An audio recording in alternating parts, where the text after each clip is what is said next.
اور پڑھتے رہے. کہیں پر اللہ سبحانہ و تعالیٰ نے اپنے نبی کے نام کو لے کر اس طرح نہیں کہا یا محمد کہہ کر نہیں پکارا. یا محمد کہہ کر آپ پورے قرآن کو اٹھا کر دیکھ لیں, مطالعہ کریں, پڑھیں اس کو. کہیں پر بھی اللہ سبحانہ و تعالیٰ نے اپنے محبوب کو کے نام کو لے کر, اپنے نبی کے نام کو لے کر کبھی اللہ سبحانہ و تعالیٰ نے نہیں پکارا. کیا وجہ ہے؟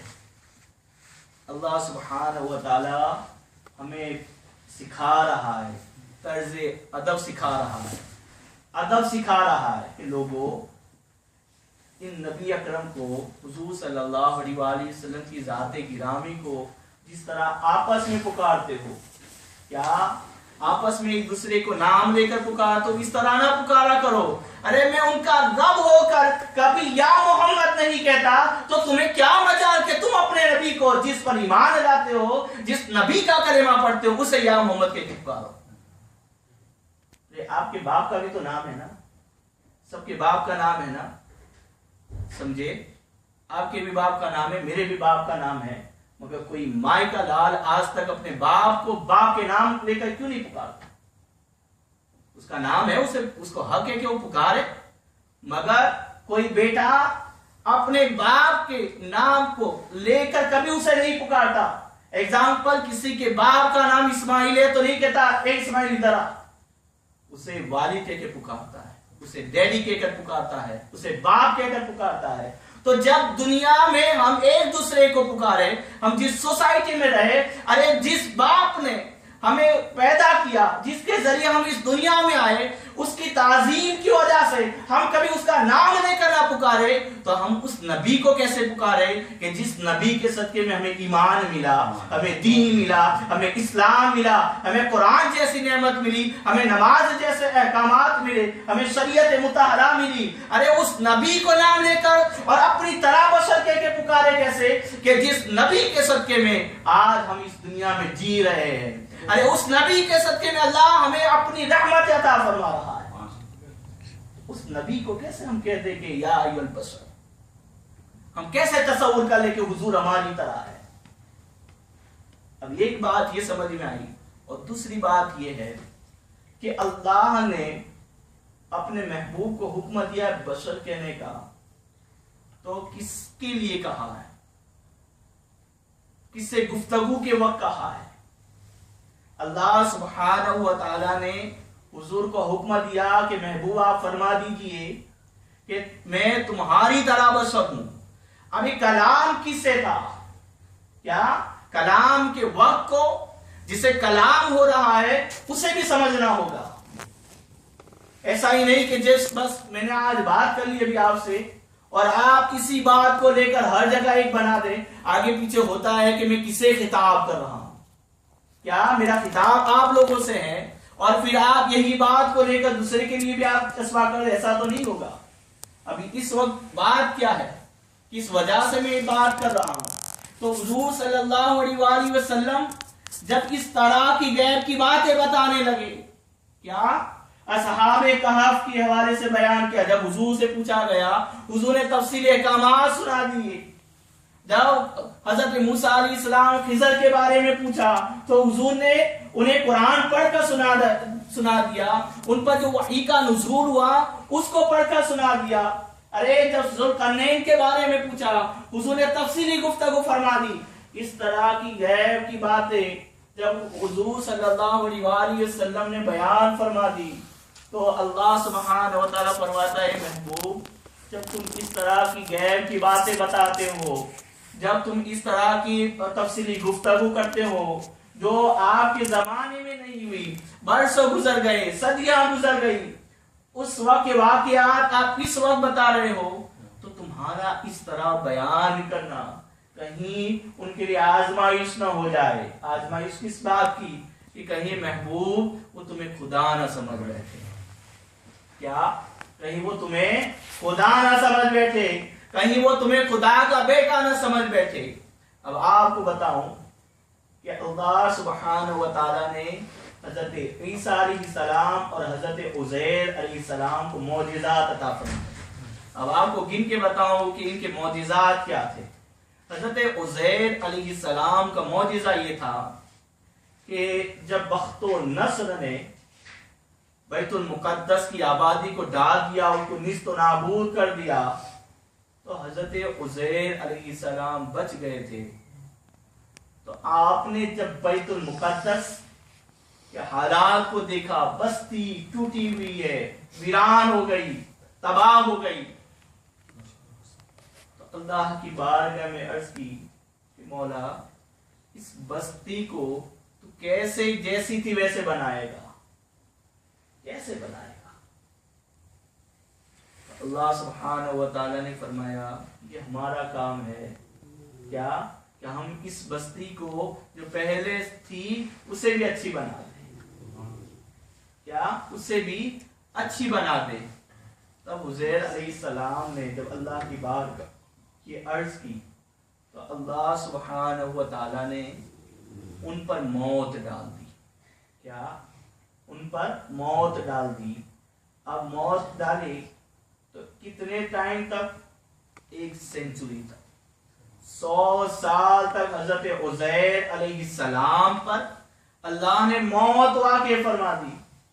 جب 100 سال ہوئے، اللہ سبحانہ و تعالی نے حضرت عزیر علیہ السلام کو پھر اٹھایا، کیا 100 سال کے بعد اللہ نے حضرت عزیر علیہ السلام کو پھر اٹھایا اور ایسی ہی زندگی عطا فرمائی جیسے وہ گزار رہے تھے، جیسے وہ پہلے گزار رہے تھے ایسے ہی زندگی، ایسے ہی زندہ ہو گئے۔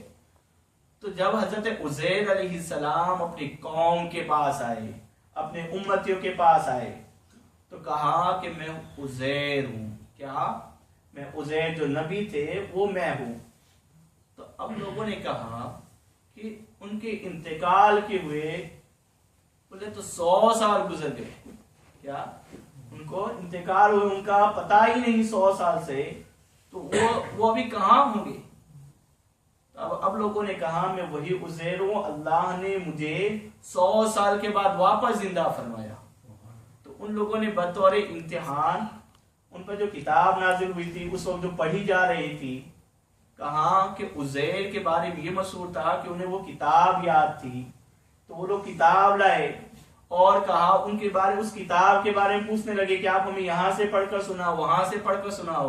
حضرت عزیر علیہ السلام نے جب سنائی تو انہیں یقین آ گیا، انہیں یقین آ گیا کہ واقعی میں یہی عزیر ہے، سمجھ گئے؟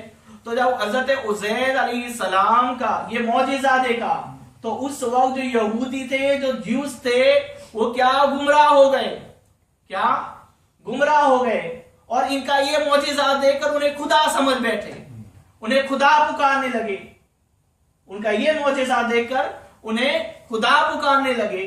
اب حضرت عیسیٰ علیہ السلام کے بارے میں سنیں، اللہ سبحانہ و تعالیٰ نے حضرت عیسیٰ علیہ السلام کو جو معجزات عطا فرمائے ان میں سے ایک معجزہ یہ ہے کہ آپ کو اللہ نے بغیر باپ کے پیدا کیا، کیا آپ کو اللہ سبحانہ و تعالیٰ نے بغیر باپ کے پیدا فرمایا۔ اور دوسرا معجزہ یہ عطا فرمایا اللہ سبحانہ و تعالیٰ نے کہ اگر جو بیمار ہوتا، کوڑی آپ کے پاس آتا، کوئی لولا لنگڑا آتا، اگر حضرت عیسیٰ علیہ السلام اس پر اللہ کے حکمت سے ہاتھ پھیر دیتے، اللہ اسے شفا عطا فرماتا۔ اور تیسرا معجزہ یہ تھا کہ حضرت عیسیٰ علیہ السلام کے پاس مردہ آتا تو اگر تم بھی اذن لا کے دیتے تو اللہ کے حکم سے وہ زندہ ہو جاتا، کیا وہ زندہ ہو جاتا۔ تو اللہ سبحانہ و تعالیٰ نے حضرت عیسیٰ علیہ السلام کو یہ 3 معجزات دیے۔ تو جب یہ معجزات دیکھے لوگوں نے تو حیرت میں پڑ گئے، اور ایسا کام کبھی ہوتے ہوئے انہوں نے نہ دیکھا۔ تو وہ حضرت عیسیٰ علیہ السلام جو اللہ کے بندے، اللہ کے رسول، اللہ کے نبی اور اس کے پیغمبر تھے، اسے پیغمبر سمجھنے کی بجائے، اسے نبی سمجھنے کی بجائے اسے اللہ کا بیٹا ماننے لگے، تو کیا ہو گئے؟ وہ گمراہ ہو گئے، کیا وہ گمراہ ہو گئے۔ اب آئیے حضرت عیسیٰ علیہ السلام کے 3 معجزات جو مشہور تھے اس اعتبار سے میں نے جو بیان کیا وہ گمراہ ہو گئے۔ حضرت عزیر علیہ السلام کا یہ معجزہ تھا، تو اس کو جب دیکھا لوگوں نے تو حضرت عزیر کو خدا سمجھنے لگے۔ اب حضور صلی اللہ علیہ وآلہ وسلم کی ذات گرامی پر آئیے، کہ حضور صلی اللہ تعالی علیہ وآلہ وسلم کو اللہ نے بہت سے معجزات عطا فرمائے. اللہ سبحانہ و تعالی نے حضور کو بہت سے معجزات عطا فرمائے. یہاں تک کہ علماء کرام فرماتے ہیں کہ تمام انبیاء کو معجزات عطا ہوئے مگر حضور کی ذات گرامی ایسے ہے کہ وہ معجزہ بن کر آئی. سبحان اللہ. معجزہ سراپا معجزہ تھے. آپ حضور صلی اللہ علیہ وآلہ وسلم کی عضو کو دیکھ لے, آپ حضور کے جسم کو دیکھ لے کہ اللہ نے کیسا مبارک بنایا ہے. حضور کے چہرے کو دیکھ لے, اتنا خوبصورت اللہ سبحانہ و تعالیٰ نے پیدا فرمایا کہ اس سے پہلے ایسا خوبصورت نہ کسی کو پیدا ہوا ہے نہ کبھی ہوگا. اللہ سبحانہ و تعالیٰ نے حضور کے جسم کو اتنے کمالات عطا فرمائے کہ حضور صلی اللہ علیہ وآلہ وسلم اگر تھوڑے سے پانی میں اپنی انگلیوں کو رکھ دے تو وہ جاری ہو جائے, اسے چشمے نکلنا شروع ہو جائے, اور وہ پانی 1500 سے زیادہ صحابہ کرام کے لیے وضو اور غسل کے لیے کافی ہو جائے. اب حضور صلی اللہ علیہ وآلہ وسلم اگر انگلی کا اشارہ کر دے, کیا انگلی سے اشارہ کر دے, اگر رب کی بارگاہ میں دعا کر دے تو اللہ ان کی دعا سے اور انگلی کے اشارے سے چاند کے 2 ٹکڑے کر دے. اگر حضور صلی اللہ علیہ وآلہ وسلم اپنے امتی کے لیے, یا اپنے امتی کے لیے اگر اس کی نماز قضا ہوئی ہو, جیسے حضرت علی رضی اللہ تعالیٰ ان کی عصر کی نماز قضا ہوئی تھی, تو حضور صلی اللہ علیہ وآلہ وسلم نے اپنے صحابی کے لیے سورج کو حکم دیا, اے سورج پلٹا, میرے علی کی نماز قضا ہو گئی ہے. تو سورج پلٹ آیا. تو اب یہ ہے کہ اتنے کمالات جب کفار و مشرکین نے دیکھے تو محبوب کہیں تمہیں خدا یا خدا کا بیٹا نہ سمجھے, اس لیے تم کہہ دو کہ ظاہری بصری صورت میں تم جیسا ہوں. کیا میں ظاہری صورت بصری میں تم جیسا ہوں. تو اس وجہ سے اللہ سبحانہ و تعالی نے حکم دیا. اب ایک معجزہ جو ہے وہ یہ ہے کہ سورج کا پلٹ آنا. کیا ہے؟ سورج کا پلٹ آنا. اب حضرت ابراہیم علیہ السلام کے واقعے کو ہم دیکھیں کہ حضرت ابراہیم علیہ السلام کو جب اللہ سبحانہ و تعالیٰ نے نبوت عطا فرمائی, اللہ نے حکم دیا کہ ابراہیم نمرود کے پاس جاؤ, اس کے دربار میں جاؤ اور اسے میری وحدانیت کے بارے میں بتاؤ. کیا نمرود کو کہا کہ جاؤ اور اسے میری وحدانیت کے بارے میں بتاؤ اور اسے میری عبادت کا حکم دو. اب نمرود کوئی چھوٹا موٹا انسان نہیں تھا. نمرود ایسا بادشاہ تھا, اللہ نے بیک وقت پوری دنیا میں اسے حکومت دی تھی, پوری دنیا میں ایک وقت میں. اب جس کی اتنی بڑی حکومت ہو اس کے سامنے جانا کوئی آسان تو نہیں. اب حضرت ابراہیم علیہ السلام تھے, جو نبی ہوتا ہے اس پر کسی کا خوف طاری نہیں ہوتا, وہ کسی سے ڈرتا نہیں ہے, وہ کسی سے عاجز نہیں آتا. اب حضرت ابراہیم علیہ السلام اس نمرود کے بارگاہ میں جاتے ہیں, اس کے دربار میں جاتے ہیں. اب نمرود کیا ہے, جہاں بادشاہ تھا, اللہ نے اسے بادشاہ بنایا تھا, اسے چاہیے تھا کہ وہ اللہ کی عبادت کرتا, مگر جب اس کو اللہ نے پوری دنیا کی حکومت عطا فرمائی تو اس نے اس کے اللہ کی عبادت کرنے کے بجائے, اس کا شکر کرنے کے بجائے لوگوں سے کہا کہ میں خدا ہوں. کیا میں خدا ہوں, خدائی کا دعویٰ کرنے لگا, اپنے رب ہونے کا دعویٰ کرنے لگا اور لوگوں کو اپنی عبادت کرواتا, لوگوں کو اپنی عبادت کا حکم دیتا. اس کو چاہیے تھا کہ خدا کی عبادت کرواتا, مگر اس نے کیا کیا, اپنی عبادت کرنے کے بارے میں لوگوں کو کہا کہ لوگوں میری عبادت کرو. یہاں تک کہ وہ اس نے اپنے بت بنوائے اپنی شکل و صورت کے, اور جہاں لوگ اس کو سجدہ کرنے نہ آتے وہاں یہ بت بیچتا اور کہتا کہ ان لوگوں سے کہہ دو کہ وہ میرے بت کو سجدہ کریں. اب اس کا ظلم یہاں تک بڑھ گیا تھا. اب ایسے ظالم بادشاہ کے سامنے حق بات بولنے کے لیے نبی کی ضرورت ہوتی ہے. عام انسان اس بات کو نہیں کر سکتا.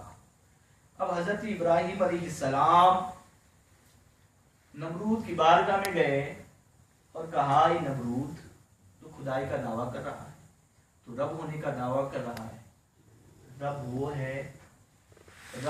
ہے, رب کی شان یہ ہے کہ وہ مارتا اور جلاتا ہے. کیا مارتا اور جلاتا ہے. تو نمرود نے کہا کہ تو میں بھی کر سکتا ہوں. کیا کہ تو میں بھی کر سکتا ہوں. تو اس نے جیل میں سے 2 قیدی کو بلائے, 2 قیدی کو جیل میں سے بلائے, اور ان میں سے ایک جو تھا اس کو پھانسی کی سزا ہونے والی تھی 1-2 دن کے اندر, کچھ ٹائم کے اندر, اور دوسرا جو تھا اس کو کیا کچھ دن کے بعد آزاد کرنے کا تھا. تو نمرود نے کیا کیا, جو آزاد ہونے والا تھا کچھ دن کے بعد اسے قتل کر دیا. کیا اسے قتل کر دیا, اور جسے پھانسی کی سزا ہونے والی تھی کچھ دن کے بعد اسے چھوڑ دیا. تو نمرود نے کہا اے ابراہیم میں بھی تو مارتا ہوں اور جلاتا ہوں. جس کی موت واقع ہونے والی تھی پھانسی کے ذریعے 2 دن کے بعد میں نے اسے چھوڑ دیا, میں نے اسے جلا دیا, اور جو چند دن کے بعد چھوٹنے والا تھا اس پر موت کی سزا واقع نہیں ہونے والی تھی, میں نے اسے کیا کیا, سزا دے کر اسے مار ڈالا. حضرت ابراہیم علیہ السلام نے دل میں سوچا یہ بے وقوف ہے, اسے کوئی بات سمجھ میں نہیں آتی, اسے اس طرح کی گفتگو کرنا بیکار ہے. حضرت ابراہیم علیہ السلام نے نمرود سے کہا اے نمرود میرا رب, میرا پروردگار وہ ہے جو مشرق سے سورج کو نکالتا ہے. کیا مشرق سے نکالتا ہے اور مغرب میں ڈبوتا ہے. کیا مشرق سے نکالتا ہے اور مغرب میں ڈبوتا ہے. تو اے نمرود اگر تو خدا ہے تو الٹا کر کے دکھا, مغرب سے نکال اور مشرق میں ڈبو دے.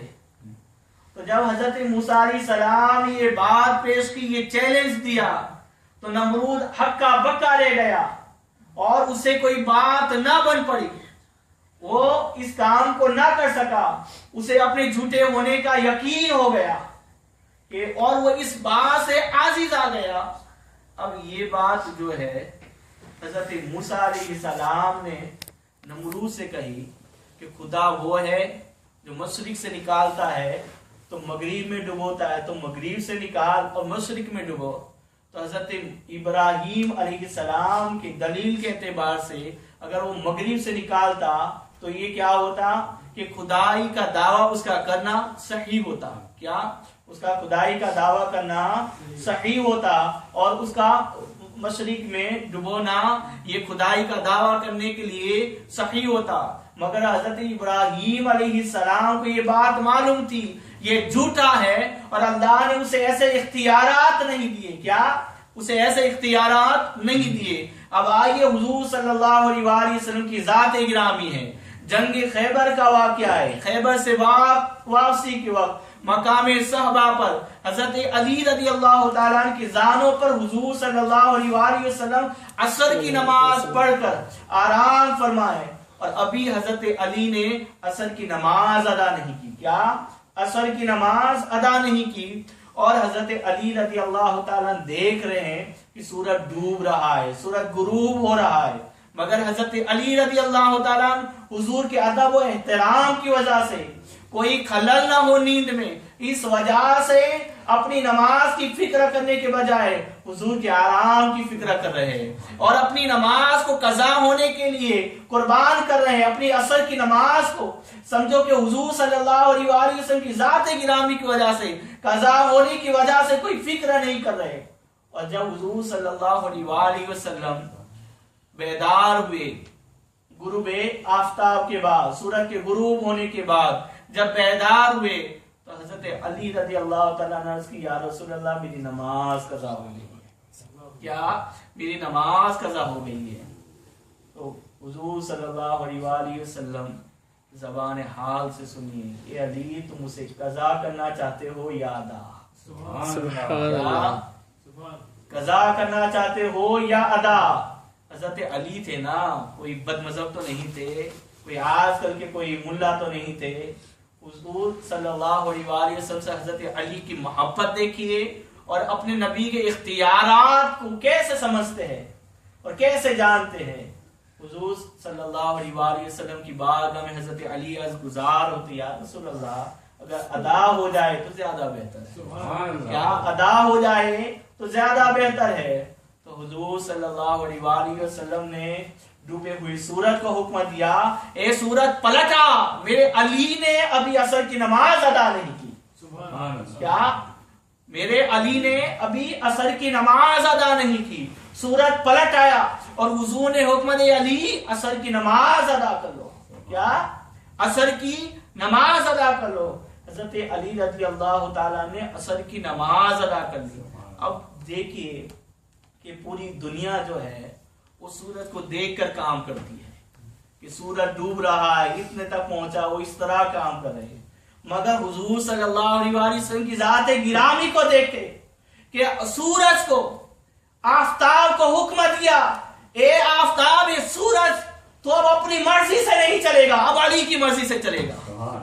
اب میرا علی جب تک نماز ختم نہیں کرے گا تو نہیں ڈوبے گا۔ ارے جس سورج کو دیکھ کر پوری دنیا کام کرتی ہے، ارے وہ سورج علی کو دیکھ کر چل رہا ہے، کس کے لیے؟ حضور کی امتی کے لیے۔ تو اب حضرت ابراہیم علیہ السلام نے جو نمرود سے کہا تھا کہ اگر تو مغرب سے سورج کو نکال دے اور مشرق میں ڈبو دے تو یہ تیرا خدا ہونا، یہ خدا ہونے کی دلیل ہو جائے گا۔ تو حضرت ابراہیم علیہ السلام نے جب یہ بات کہی تھی تو اب حضور صلی اللہ علیہ وآلہ وسلم نے معجزات کے ذریعے سورج کو مغرب سے نکال دیا۔ کیا؟ مغرب سے نکال دیا۔ تو اللہ سبحانہ و تعالیٰ نے حکم دیا، اے محبوب، یہ تمہارے معجزات کو دیکھ کر، یہ تمہارے اس طرح کے سورج کو نکالنے کو دیکھ کر، یہ تمہارے سورج کے 2 ٹکڑے کا، چاند کے 2 ٹکڑے کرنے کو دیکھ کر، یہ تمہارے درخت کو بلانے سے آ جانے پر، جانوروں کی سجدہ کرتے ہوئے دیکھ کر، اور کنکریاں کفار مشرکین کے یعنی ابو جہل کے مٹھی میں کنکریاں کلمہ پڑھتے ہوئے دیکھ کر، یہ تمہارے معجزات، یہ کمالات کو دیکھ کر، اے محبوب، کہیں یہ کفار مشرکین تمہیں خدا یا خدا کا بیٹا نہ سمجھے، اس لیے تم کہہ دو کہ ظاہری بشری صورت میں تم جیسا ہوں۔ یہ خطاب کفار مشرکین سے، مسلمانوں سے نہیں۔ اب مسلمانوں سے، صحابہ کرام سے جو ہے خطاب، وہ میں آپ کو بتاؤں، صحیح بخاری کی حدیث ہے، صحیح بخاری کی حدیث ہے۔ حضور صلی اللہ علیہ وآلہ وسلم صوم علی الصیام رکھا کرتے، یعنی روزے پہ روزہ رکھنا۔ کیا؟ روزے پہ روزہ رکھا کرتے تھے، یہ حضور صلی اللہ علیہ وآلہ وسلم کی خاصیت ہے۔ اب روزے پہ روزہ رکھنا کیا ہے معلوم ہے؟ افطار کرنا، جیسے افطار کر لیا اس کے بعد دوسرا روزہ شروع کر دینا، یہ کیا ہے؟ صوم علی الصیام۔ جیسے ہم لوگ جو روزہ رکھتے ہیں، جیسے ہم نے افطاری کر لی، سمجھا 8 بجے افطار کا وقت ہے، 9 بجے افطار کا وقت ہے، ہم نے افطاری کر لی، اس کے بعد کیا ہوتا ہے کہ ہم سحری تک کھاتے پیتے رہتے ہیں، مگر حضور صلی اللہ علیہ وسلم افطاری کر لیتے اور اس کے بعد ان کا دوسرا روزہ شروع ہو جاتا، تو اسے کہتے ہیں صوم علی الصیام۔ تو جو صحابہ کرام نے دیکھا کہ حضور افطاری کے بعد کچھ نہیں کھاتے اور اس طرح گزارا کرتے ہیں، تو جو صحابہ کرام تھے، جو قریب رہا کرتے تھے، انہوں نے سوچا کہ لا ہم بھی حضور کی طرح کریں، کیا ہم بھی حضور کی پیروی کریں۔ تو جب اس طرح انہوں نے کچھ دین کیا تو کیا ہوا کہ وہ محنت مزدوری کیا کرتے تھے، اور جب صوم علی الصیام رکھنا شروع کر دیا، روزے پہ روزہ رکھنا شروع کر دیا، تو کیا ہوا کہ وہ کمزور ہو گئے۔ کیا؟ وہ کمزور ہو گئے۔ تو حضور صلی اللہ علیہ وآلہ وسلم نے ایک دن ان کی حالت کو دیکھا اور پوچھا کہ ان کی حالت کیسے ہو گئی؟ تو کسی صحابی نے بتایا کہ حضور وہ آپ کی پیروی کرتے ہوئے، وہ آپ کی سنت ادا کرتے ہوئے، وہ پیدل پہ روزہ رکھ رہے ہیں، روزے پہ روزہ رکھ رہے ہیں، اس وجہ سے ان کے جسم اس طرح ہو گئے۔ حضور صلی اللہ علیہ وآلہ وسلم نے فرمایا ایکم مثلی، ایکم مثلی یطعمنی ربی ویسقینی، یعنی تم میں سے میری مثل کون ہے؟ کون ہے میری مثل؟ ارے مجھے تو میرا رب کھلاتا اور پلاتا ہے، مجھے میرا رب کھلاتا اور پلاتا ہے، تو تم مجھے اس حالت میں دے کر، مجھے اس طرح روزے رکھ کر تو میری طرح نہ کیا کرو۔ تو جب حضور صلی اللہ علیہ وآلہ وسلم کفار و مشرکین کو کہہ رہے ہیں کہ میں تمہاری طرح بشر ہوں، مگر صحابہ کرام سے فرما رہے ہیں کہ میں تمہاری طرح نہیں، میں تمہاری طرح نہیں، تمہاری طرح نہیں اس اعتبار سے کہ تم خود کھاتے ہو مگر مجھے تو میرا رب کھلاتا ہے، تم خود پیتے ہو مجھے تو میرا رب پلاتا ہے۔ تو یہ حضور صلی اللہ علیہ وآلہ وسلم کی ذات گرامی ہے، تو صحابہ کرام سے کہے کہ تم میں سے میرے مثل کون ہے۔ اور جو یہ کتاب ہے حضور نے فرمایا تو کفار مشرکین سے تھا کہ میں ظاہری صورت بشری میں تم جیسا ہوں، تمہاری طرح انسان ہوں، تمہاری جن سے ہوں، تاکہ میری بات غور سے سنیں، تاکہ اے محبوب جب تم اس طرح کہو گے تو تمہاری بات سنیں گے کہ لوگوں میں انسان ہوں، میں کوئی فرشتہ یا جن نہیں۔ اور مجھ پر بھی آری جو انسان پر ہوتے ہیں، بھوک کا ہونا، بھوک واقع ہونا، انہیں پیاس لگنا، یہ انسانی صورت کے اعتبار سے تو مجھ پر بھی لائق ہوتے ہیں، اور میں بھی تمہاری طرح انسان ہوں اس اعتبار سے کہ میں ایک ماں سے جنا ہوں، میں بھی تمہاری طرح انسان ہوں کہ میں بھی ماں باپ کے ذریعے میں اس دنیا میں آیا ہوں، میرا بھی ٹائم بچپن جوانی تمام گزرا، اس اعتبار سے میں تمہاری طرح ہوں۔ مگر اگر دیکھا جائے کمالات میں، حضور کے جسم منور میں، حضور کے جسم کے اعتبار سے ان کو اللہ سبحانہ و تعالیٰ نے جس طرح بنایا ہے اس اعتبار سے ہم میں سے کوئی مثل نہیں۔ اور اب حضور صلی اللہ علیہ وآلہ وسلم اس دنیا میں بشر بن کر آئے تاکہ انسانوں کو جینے کا ڈنگ ملے، انسانوں کو کپڑے پہننے کا سلیقہ ملے، ارے کھانے پینے کا ڈنگ ملے، انہیں شادی بیاہ کرنے کا نظام ملے، ارے انہیں بچوں کے ساتھ اچھا سلوک کیسے کیا جاتا ہے وہ ملے، ارے انہیں اپنے روزی روزگار کمانے کا سلیقہ ملے۔ تجارت اس لیے حضور نے کی کہ اسے اللہ کے بندوں کو سمجھو کہ تجارت کرنے کا طریقہ ملے، ارے حضور اس وجہ سے انسان بن کر آئے تاکہ انسانیت حضور صلی اللہ علیہ وآلہ وسلم کی ذات گرامی کو دیکھ کر اس کو آئیڈیل بنا کر اپنی انسانیت کو صحیح کر لے، اپنی انسانیت کو، اپنے انسان ہونے کو صحیح کر لے۔ اس وجہ سے اللہ سبحانہ و تعالیٰ نے حضور کی ذات گرامی کو انسان بنایا، بشری صورت میں بھیجا۔ اب آپ کو یہ بتا دوں کہ حضور صلی اللہ علیہ وآلہ وسلم بشر بن کر کیا اس دنیا میں آئے تو کتنی مرتبہ آئے؟ ایک مرتبہ آئے، کیا ایک مرتبہ آئے، سمجھے؟ اور حضور صلی اللہ علیہ وآلہ وسلم کی حقیقت جو ہے، ریئلٹی جو ہے وہ یہ ہے کہ حضور سراپا نور ہے۔ کیا؟ حضور سراپا نور ہے۔ حقیقت کیا ہے؟ حقیقت میں حضور صلی اللہ علیہ وآلہ وسلم کیا ہے؟ نور ہے، اور حضور کے نور سے اللہ نے پوری کائنات کو بنایا، یہاں تک کہ فرشتوں کو بھی بنایا۔ اب آپ بتاؤ کہ فرشتے جو ہے وہ کیا ہے؟ آپ کہیں گے نوری مخلوق۔ کیا ہے؟ نوری مخلوق۔ اب حضرت جبرائیل علیہ السلام، کون؟ حضرت جبرائیل علیہ السلام۔ اب حضرت جبرائیل علیہ السلام ایک فرشتے ہے، مگر جب اللہ سبحانہ و تعالیٰ کے بندوں کو احکام سکھانے کے لیے انبیاء کرام علیہ السلام کے پاس وحی لے کر احکامات لے کر آتے تو کون سی صورت میں آتے؟ انسان کی صورت میں۔ کیا؟ وہ انسان کی صورت میں آتے۔ اور حضرت جبرائیل علیہ السلام فرشتے ہونے کے باوجود کئی مرتبہ، ہزاروں مرتبہ انسانی شکل میں آئے اور انبیاء کرام علیہ السلام کے پاس وحی لے کر آئے، اللہ کے احکامات لے کر آئے، تو وہ ہزاروں مرتبہ آئے، مگر آج تک پوری دنیا میں کوئی نہیں کہتا کہ حضرت جبرائیل علیہ السلام ہماری طرح انسان ہے۔ کیا؟ ہماری طرح انسان ہے، آج تک کوئی نہیں کہتا۔